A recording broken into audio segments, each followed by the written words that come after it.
read books at night. He used to, subject plus used to plus base form of verb. After that object क्या है, तो past की आदत है, habit है, पास्ट का। सेकेंड देखिए, यूज टू का यूज करेंगे, इस्तेमाल करेंगे पास्ट का सिचुएशन। पास्ट का क्या सिचुएशन था, उसको यूज टू से हम कैसे बोलेंगे, उसको पास्ट सिचुएशन बोलिए या फिर स्टेट ऑफ बीइंग बोलिए, क्योंकि वाक्य में, सेंटेंस में आप देखेंगे जो किसी ना किसी चीज़ का यहाँ पर अस्तित्व आ रहा है, तो पास्ट सिचुएशन या स्टेट ऑफ बीइंग। जैसे एग्जाम्पल, यहाँ पहले एक बगीचा हुआ करता था। बगीचा हुआ करता था पास्ट में, अभी नहीं है, सभी काम क्या हो रहे हैं, तो सभी वर्क जो है सो पास्ट को दिखा रहा है। इंट्रोगेटिव कैसे बोलें, नोट डाउन, डिड, डिड हम सभी जानते हैं, जो इंट्रोगेटिव में जो हेल्पिंग वर्ब होता है वह आगे कर दिया जाता है, तो did plus subject plus used to नहीं, ध्यान रखिए, यूज्ड टू नहीं, यूज टू प्लस वर्ब का फर्स्ट फॉर्म प्लस ऑब्जेक्ट। अब यूज टू क्यों नहीं होगा, क्योंकि हम लोग टेंस से ही समझ रहे हैं, जब डिड से क्वेश्चन पूछा जाता है, डिड से नेगेटिव सेंटेंस आते हैं, तो उसमें फर्स्ट फॉर्म आता है, तो यूज टू नहीं आकर के यूज टू होगा, उसमें ईडी नहीं लगेगा। एग्जाम्पल से समझ रहे हैं, 5 साल पहले तुम बुक बेचते थे क्या, या बेचा करते थे क्या, तो did you use to sell books 5 years ago। तो आपका आंसर है, जैसे आप लोग बात कर रहे हैं सामने से, तो yes, I use to sell books 5 years ago। No, I didn't use to sell books 5 years ago। Yes, I use to, यहाँ पर यूज टू आ रहा है। No, I didn't use to, यहाँ पर डिडंट के बाद यूज टू आ रहा है, यूज्ड टू नहीं आ रहा है। क्लियर हो रहे हैं ना बातें, आई थिंक सब बातें क्लियर हो रहे हैं। No, I didn't use to sell books 5 years ago। No जिसमें कहता है नहीं, मैं नहीं बेचता था, उसमें यूज टू नहीं हुआ है, क्योंकि यहाँ पर डिड नॉट का इस्तेमाल हुआ है। टेंस से ही ये बातें क्लियर है हम लोगों के ब्रेन में, जो डिड कहता है हम अपने साथ हमेशा फर्स्ट फॉर्म ही रखेंगे, इधर उधर सेकेंड थर्ड फोर्थ नहीं रखेंगे। जैसे हम पोजीशन को भी दिखा सकते हैं, जैसे 10 साल पहले मेरे पास गाड़ी थी, 10 साल पहले मेरे पास पैसे थे, तो कुछ चीज़ें, कुछ हमारे पास होना पोजीशन दिखाता है, किसी चीज़ का पास में होना पोजीशन कहलाता है। आदत, पास्ट का एक्शन, इसको यूज टू से कैसे दिखाते हैं, पास्ट का situation use to be, state of being, state of position, इसका इंट्रोगेटिव, इसका निगेटिव, सभी प्रेजेंट की आदत। जैसे फॉर एग्जांपल, मुझे सुबह जल्दी उठने की आदत है, मुझे अब तक पहले मुझे सुबह जल्दी उठने की आदत थी, तो वो पास्ट की बातें हो गई। अब यहाँ पर है जो है अभी है, तो I am use to waking up early, use to, तो यहाँ पर किसका इस्तेमाल हुआ है, एम का इस्तेमाल हुआ है। तो एम क्या है, बी है, बी के अंतर्गत क्या आते हैं, तो सारे हेल्पिंग वर्ब आ जाते हैं, बीइंग के अंतर्गत सारे हेल्पिंग वर्ब आ जाते हैं। उसमें क्या है, बी, इसको इस तरह से हम लोग याद कर सकते हैं, be equal to is, am, are, was, were, will, be, जितने हैं प्रेजेंट पास्ट फ्यूचर के सभी आ जाते हैं। तो यहाँ पर जो है बी यूज टू, तो एम यहाँ पर बी ही है, I am use to waking up early. For example, उसे चाय पीने की आदत है, he is use to taking tea, यहाँ पर टेक में आईएनजी, वर्ब में आईएनजी आया है, टेकिंग टी। अब use to, be use to, get use to, इन सबों को हम लोग पास्ट की आदत दिखाने के लिए, प्रेजेंट में हमें इसकी आदत हो रही है, इन सबको कैसे बोलेंगे, इस वीडियो से आपको सहायता मिलेगी, हेल्प मिलेगी। देखिए, इसका फर्स्ट यूज होता है आदत दिखाने के लिए, पास्ट की आदत दिखाने के लिए। आप आदत भी बोल सकते हैं और फिर एक्शन भी बोल सकते हैं। जैसे तो क्रिकेट खेला करता था, तो बातें हो रही है पास्ट की, तो इसको आप एक्शन के रूप में भी समझ सकते हैं और हैबिट के रूप में भी समझ सकते हैं। आप इसको पास्ट की हैबिट बोलिए या पास्ट की एक्शन बोलिए। तो इस plus used to plus verb का first form, V1 base form and object. इस तरह से ढेर सारे एग्जाम्पल के थ्रू हम लोग इस वीडियो को समझेंगे। जैसे मैं पहले जल्दी उठती थी, पहले मैं जल्दी उठती थी, तो बातें पास्ट की हो रही है, पास्ट की हैबिट को ये दिखा रहा है। तो कुछ नहीं, यूज टू प्लस वर्ब का first form, base form of verb. I use to wake up early, वह प्रत्येक सुबह कॉफ़ी पीती थी, पास्ट की बातें हैं, हैबिट है, और साथ में इसको एक्शन भी बोल सकते हैं। कॉफ़ी पीना क्या है, काम हो रहा है, एक्शन भी हो रहा है। She use to drink, she use to take coffee every morning. मैं 10 साल की थी तो टीवी देखा करती थी, टीवी देखती थी, देखा करती थी। हिंदी में आपको अलग दिख रहा है सेंटेंस, लेकिन दोनों का अर्थ तो एक ही बन रहा है ना। तो I use to, I use to watch TV, use to plus verb का first form. When I was 10 years old, अब इसको उल्टा करके भी बोल सकते हैं, जैसे when I was 10 years old I use to watch TV. पहले इसको रखिए या उसको रखिए, means when I was 10 years old I use to watch TV, और I use to watch TV when I was 10 years old। कोई फर्क meaning में, अर्थ में नहीं पड़ता है। तो ये सारे वाक्य क्या हो गए हमारे, यूज टू पास्ट की आदत को दिखाता है। अब सेकेंड देखिए, यूज टू का यूज करेंगे, इस्तेमाल करेंगे पास्ट का सिचुएशन। पास्ट का क्या सिचुएशन था उसको यूज टू से हम कैसे बोलेंगे, उसको पास्ट सिचुएशन बोलिए या फिर स्टेट ऑफ बीइंग बोलिए, क्योंकि वाक्य में, सेंटेंस में आप देखेंगे जो किसी ना किसी चीज़ का यहाँ पर अस्तित्व आ रहा है। तो पास्ट सिचुएशन या स्टेट ऑफ बीइंग। जैसे एग्जाम्पल, यहाँ पहले एक बगीचा हुआ करता था, बगीचा हुआ करता था पास्ट में, अभी नहीं है, सभी काम क्या हो रहे हैं, तो सभी वर्क जो है सो पास्ट को दिखा रहा है। तो पहला सेंटेंस क्या था हम लोग का, आदत, हैबिट, एक्शन। सेकेंड क्या है, सिचुएशन और state of being. There used to be a garden here, there used to be a garden road, this road used to be very quite, this road used to be very quite. यहाँ यह road पहले बहुत शांत हुआ करती थी, यह इमारत पहले अस्पताल हुआ करती थी, हॉस्पिटल हुआ करती थी। तो this building used to be a hospital, क्योंकि सभी वाक्य में आप देख रहे हैं यूज टू बी आ रहा है, जबकि हैबिट वाला में क्या था, यूज टू के बाद डायरेक्ट आपको वर्ब का फर्स्ट फॉर्म रखना था। तो इसका स्ट्रक्चर हो जाता है subject plus use to be plus state of being. जैसे 10 वर्ष पहले मैं अच्छी टीचर हुआ करती थी, तो I use to be a good teacher 10 years ago. Lockdown से पहले मैं ऑफिस में हुआ करती थी, ऑफिस जाया करती थी। तो यूज टू बी, क्योंकि ये सभी वाक्य क्या दिखा रहे हैं, तो सिचुएशन या फिर आप कहें स्टेट ऑफ बीइंग, दोनों आ रहे हैं इसमें, दोनों एक ही हैं, दोनों का मीनिंग एक ही होता है। इस तरह से मीन्स पास्ट का जो सिचुएशन है उसके लिए आपको यूज टू बी एक फ्रेज आएगा, हैबिट के लिए आपको यूज टू प्लस वर्ब का फर्स्ट फॉर्म आएगा। क्लियर। अब इसको देखिए, इसका इंट्रोगेटिव कैसे बोलें। Note down, did you use to go 10 years ago, 10 साल पहले तुम किस पार्क जाते थे। Which टाइप ऑफ टॉयज, किस तरह के टॉयज, खिलौने, did you use to play, पहले तुम किस तरह के खिलौने से खेला करते थे, खिलौनों का यूज किया करते थे। तो which type of toys, did you use to, did you के बाद ध्यान रखिए यूज्ड नहीं आ रहा है, यूज आ रहा है। क्लियर। इन वाक्यों का हमें निगेटिव में बोलना हो तो कैसे बोलेंगे, कुछ भी नहीं है।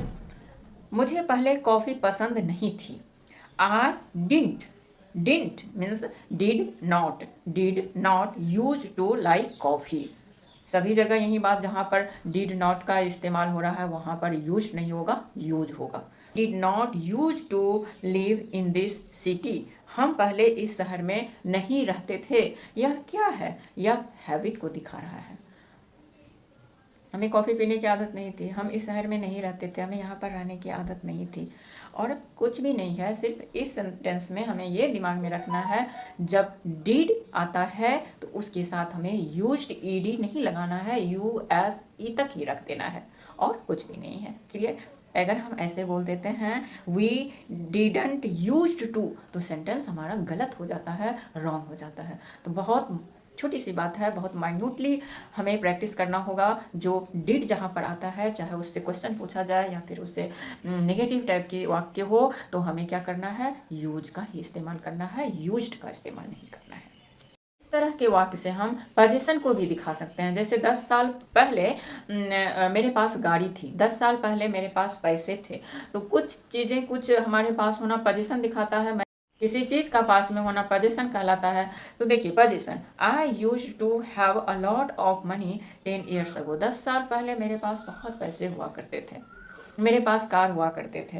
तो यहाँ पर पोजीशन को दिखा रहा है। I use to have too much tension, पहले मुझे बहुत टेंशन, बहुत तनाव हुआ करता था। तो इस तरह की बातें को दिखाने के लिए भी मीन्स पोजीशन को, सिचुएशन को स्टेट ऑफ बीइंग बोलिए, एक्शन बोलिए, हैबिट बोलिए, यूज टू के सहारे से बोलते हैं। तो अभी तक दूसरा सेंटेंस देखिए, I am use to this kitchen, I am use to this room, तो यहाँ पर रूम क्या है, मुझे इस रूम का, इस किचन का, रसोई घर का आदत है। तो यहाँ पर किचन क्या है, वर्ब तो नहीं है, तो ऑब्जेक्ट है। तो इसलिए इसके स्ट्रक्चर में दिया गया है जो यूज टू के बाद जहाँ पर आपको वर्ब मिले तो उसमें आईएनजी लगाएंगे, और जहाँ पर वर्ब नहीं है, ऑब्जेक्ट है, तो वहाँ पर आप ऑब्जेक्ट को रखेंगे। I am use to this kitchen, this room, I am use to walking in the morning. Verb में आईएनजी आएगा, ऑब्जेक्ट ऐसे ही रखा जाएगा। क्लियर? हम जितना प्रैक्टिस करते हैं बात उतना ही क्लियर होता है। तो यह आदत कब की है, तो प्रेजेंट की है, कंफ्यूज नहीं होना है। पहले जो हम लोग प्रैक्टिस किए वो क्या थी, तो वो पास्ट की आदत थे, लेकिन ये प्रेजेंट की आदत है जिसमें कि एम इज आर लग रहा है, मीन्स बी का फॉर्म देखते हैं जहाँ पर कि सिचुएशन आती है, मीन्स स्टेट ऑफ बीइंग आती है। प्रेजेंट में देखा, अब सिचुएशन को देखते हैं। She is use to the noisy city life, मतलब उसे शोर भरे शहरी जीवन की आदत है। बातें कब की हो रही है, प्रेजेंट की हो रही है, लेकिन प्रेजेंट में क्या है, सिचुएशन है। सिचुएशन क्या है, तो जहाँ पर बहुत हल्ला हल्ला हो रहा है, शोर हो रहा है, उसमें उसको रहने की आदत है। यहाँ पर क्या है, सब्जेक्ट क्या है, शी है, तो यहाँ पर इसलिए इज का इस्तेमाल किया गया है। She is use to the noisy city life, she is use to the cold weather in Canada, उसे कनाडा के ठंडे मौसम में रहने की आदत है। बी यूज टू में पास्ट की आदत। अभी तक हम लोग ने प्रेजेंट देखा, अब देखते हैं पास्ट की हैबिट क्या है। जैसे when I lived in London I was use to the cold weather, जब मैं लंदन में रहती थी, जब आप लंदन में रहते थे तो आपको कोल्ड वेदर की आदत थी। तो when you lived in London, you है यहाँ पर तो हो रहेगा you are use to the cold weather.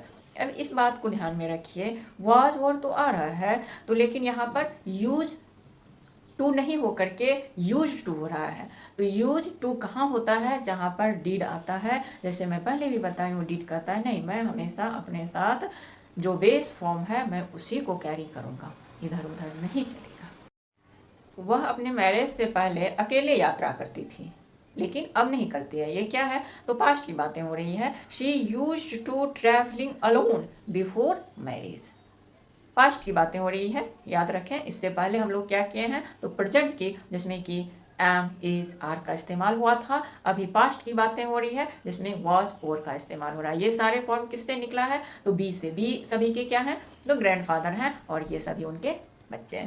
We were used to having dinner at 6 PM. हम लोगों को शाम 6 बजे खाना खाने की, डिनर खाने की आदत थी। He was used to working night shifts. उसे रात के शिफ्ट में, रात का जो वर्किंग आवर होता है उसमें काम करने की आदत थी। तो he was, यहाँ पर हम लोग बी का यूज सीख रहे हैं, याद रखें कृपया।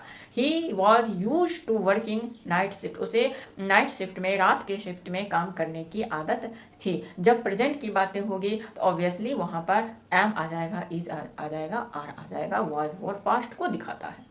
अब बी यूज टू को निगेटिव वे में कैसे बोले, मुझे सुबह जल्दी उठने की आदत नहीं है। I am not use to waking up early. She is not use to spicy food, उसे तीखा खाना खाने की आदत नहीं है। My daughter is not use to spicy food. अब देखिए, get use and past future. Get use to से हम तीनों तरह के वाक्य बोल सकते हैं। इसका अर्थ होने की प्रक्रिया, हाँ, आदत हो रही है, हुई नहीं है, हो रही है। गेटिंग, ग्रेजुअली, धीरे धीरे आदत डालना। तो इसका हो जाएगा structure subject plus get plus use to plus verb में ING, यानी gerund. I am getting use to living in a big city, मुझे बड़े शहरों में रहने की आदत पड़ रही है। मैं रहने आई हूँ, धीरे धीरे मुझे आदत पड़। I am getting use to this village, मुझे इस गांव में रहने की आदत हो रही है। तो means I plus helping verb, am जो टेंस है, जो सब्जेक्ट है, उसके अकॉर्डिंग आपको हेल्पिंग वर्ब लगाना होगा, और गेटिंग लगाना होगा। जहाँ पर पास्ट की बातें होंगी वहाँ पर गॉट लगाना होगा। सब्जेक्ट, इसको हम इस तरह से भी समझ सकते हैं, मीन्स सब्जेक्ट प्लस टेंस के according helping verb plus getting, get, got, gets, used to. जो फॉर्म हमें गेट का लगाना होगा हम लगाएंगे। He gets used to this environment within a week, इस तरह से हम बोलते हैं। I have got used to living alone, मैं अकेले रहने की मुझे आदत हो गई है, हो गई है, हो चुकी है। तो चुका चुकी के बाद वर्ब हैव हैज़ हैव के बाद हम लोग समझ रहे हैं जो वर्ब का थर्ड फॉर्म आता है तो वही है I have got use to living alone. मुझे अकेले रहने की आदत हो चुकी है, पर गई है। तो गेट यूज्ड टू, ये सभी वाक्य क्या है? तो गेट यूज्ड टू का इस्तेमाल प्रेजेंट में कैसे करेंगे? आदत को डेवलप करने में, आदत को अपने अंदर लाने के लिए, धीरे धीरे किसी चीज़ का आदत होना। तो वही है getting used to speaking fluent English, उसे फ्लुएंट इंग्लिश बोलने की आदत हो रही है। Means get use to equal to present. अब देखते हैं get use to equal to past की आदत। तो यहाँ पर पास्ट मैं पहले बोली हूँ जो टेंस के अनुसार आपका गेट का फॉर्म बदलेगा। I got use to waking up early during my student life. जब मैं अपनी स्टूडेंट लाइफ में थी तो मुझे क्या आदत थी? जल्दी उठने की आदत थी, उठने की आदत थी, उठने की आदत पड़ गई थी। कुछ हफ्ते के बाद ठंडे मौसम में रहने की आदत पड़ गई। तो ही गॉट, उसे कुछ दिनों तक रहने के बाद ठंडे प्रदेश में, ठंडे वातावरण में रहने की आदत हो गई। तो he got use to the cold weather after a few weeks. यहाँ पर गॉट क्योंकि पास्ट को दिखा रहा है, जब प्रेजेंट को दिखा रहा था तो गेट का इस्तेमाल हो रहा था, अब गॉट का इस्तेमाल हो रहा है। अब देखिए फ्यूचर में इसका इस्तेमाल हम लोग कैसे करेंगे? Get use to equal to future. जैसे बोलते हैं अगर तुम प्रैक्टिस करते हो, अगर तुम मेहनत करते हो तो जल्द ही तुम्हें इंग्लिश बोलने की आदत पड़ जाएगी। फ्यूचर की बातें हम बोल रहे हैं, जब प्रैक्टिस करोगे बोलोगे तो पड़ जाएगी। ये नहीं जो पड़ गई है, अभी पढ़ी है, पढ़ चुका है, कुछ नहीं है, ये डायरेक्ट फ्यूचर में जा रही है। तो आप इंग्लिश बोलोगे अच्छे से तो आदत पड़ जाएगी, आपके टंग से हमेशा इंग्लिश ही निकलेगा। तो गा गेगी क्लियर है हिंदी वाक्य में भी। You will soon, will, you will soon get use to speaking fluent English if you practise. अगर तुम प्रैक्टिस करते हो, अगर आप प्रैक्टिस करते हो तो क्या हो जाएगा? फ्लुएंट इंग्लिश बोलने की आदत हो जाएगी। फ्यूचर में जा रहा है तो फ्यूचर में क्या करना है? विल लगाना है। You will soon get used to, get used to. इन सभी वाक्य में आपको यूज नहीं करना है, यूज्ड टू का इस्तेमाल करना है। सिर्फ डिड के साथ हमें यूज्ड नहीं करके यूज टू का इस्तेमाल। जैसे ही मेरी बेटी की स्कूल खुलेगी, मुझे जल्दी सुबह में उठने की आदत हो जाएगी। I will get used to waking up early once my daughter's school reopen. Will, get and used to, will plus get plus use to. Story book वगैरह पढ़ते हैं तो आपको मिलेगा यूज टू, जहाँ से सेंटेंस शुरू होगा वहाँ पर आपको एक बार मिलेगा यूज टू, उसके बाद होगा वुड। तो इस तरह से भी इंग्लिश में बोला जाता है। आपको बुक में मिलेंगे, न्यूज़पेपर में सेंटेंस मिलेंगे, तो आप कंफ्यूज नहीं होना है। मैं एक एग्जांपल दे रही हूँ। जैसे पास्ट की आदत को दिखाना है। मैं क्रिकेट खेलता था, बचपन में क्रिकेट आता था, तो पहले तो आपने बोल दिया आई यूज टू प्ले क्रिकेट। अब है जो पार्क जाता था, पार्क भी जाता था ना, तो I use to go to park and I would play whole day cricket, whole day. इसको आपको एक बार यूज टू, उसके बाद हमें वुड का यूज करना है। I use to go to park and would play whole day. मतलब जब बच्चे थे तो क्या करते थे, स्कूल में छुट्टी होती थी तो क्या करते थे? पार्क जाया करते थे। यूज टू का तो हम लोग ने इस्तेमाल कर लिया। अब उसके आगे वही पास्ट की हैबिट को दिखाने के लिए हम बार बार यूज टू कर रहे हैं। गंदा दिख रहा है, एम्ब्रेसिंग लग रहा है, तो क्या करेंगे हम? वहाँ पर वुड का इस्तेमाल कर देंगे। ये वुड क्या होता है? तो मॉडल भी हो जाता है। तो हम लोग को इसमें जहाँ पर वाक्य सेंटेंस यूज टू से शुरू होकर के फिर उसके आगे वुड का इस्तेमाल होगा तो हमें समझ जाना है जो ये पास्ट की हैबिट को दिखा रहा है। Clear? Guys, I hope this video must have helpful. So please don't forget to subscribe this channel. Please press the bell icon so that whenever I upload video, you get the faster notification. Please subscribe this channel, share this video, like, and for your lots of love. Thank you.